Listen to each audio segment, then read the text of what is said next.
IPL 2025 எலிமினேட்டரில் Mumbai Indians வெற்றி, Gujarat Titans வெளியேற்றம். 2025 IPL தொடரின் எலிமினேட்டர் சுற்று மே 30 நியூ சண்டிகரில் நடைபெற்றது. இந்த போட்டியில் ஹர்திக் பாண்டியா தலைமையிலான மும்பை இந்தியன்ஸ் அணியும், சுப்மன் கில் தலைமையிலான குஜராத் டைட்டன்ஸ் அணியும் மோதின. டாஸ் வென்ற மும்பை இந்தியன்ஸ் அணி முதலில் பேட்டிங் செய்ய முடிவெடுத்தது. தொடக்க வீரர்கள் ரோஹித் சர்மா மற்றும் ஜானி பேரிஸ்டோவ் நல்ல தொடக்கத்தை வழங்கினர். பேரிஸ்டோவ் 22 பந்துகளில் 47 ரன்கள் விளாசிய பின் வெளியேறினார். சூரியகுமார் யாதவ் 33 ரன்கள் எடுத்தார். ரோஹித் சர்மா அரை சதம் கடந்தார் மற்றும் 81 ரன்கள் எடுத்தார். பின்னர் திலக் வர்மா 25 மற்றும் ஹர்திக் பாண்டியா 22 தங்களால் இயன்ற பங்களிப்பை வழங்கினர். இறுதியில் மும்பை இந்தியன்ஸ் 5 விக்கெட்டுகள் இழப்பிற்கு 228 ரன்கள் குவித்தது.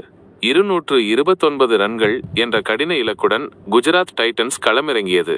ஆனால் தொடக்கமே குழப்பமாக இருந்தது. கில் வெறும் 1 ரன்னில் வெளியேற, குசால் மண்டிஸ் ஹிட் விக்கெட்டாக 20 ரன்களில் வெளியேறினார். அதற்கு பிறகு வாஷிங்டன் சுந்தர் மற்றும் சாய் சுதர்சன் இணைந்து ரன்களை குவித்தனர். சாய் அரை சதம் கடந்தார். சுந்தர் 48 ரன்கள் விளாசினார். ஆனால் பும்ராவின் யாக்கர் பந்தில் அவர் வெளியேறினார். சாய் சுதர்சன் பின்னர் 80 ரன்களில் ஆட்டமிழந்தார்.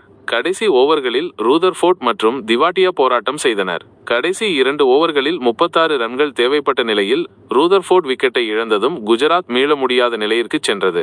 இறுதியில் மும்பை இந்தியன்ஸ் 20 ரன்கள் வித்தியாசத்தில் வெற்றி பெற்று குவாலிஃபயர் 2 சுற்றுக்கு முன்னேறியது. குஜராத் டைட்டன்ஸ் இதனால் தொடரிலிருந்து வெளியேறியது.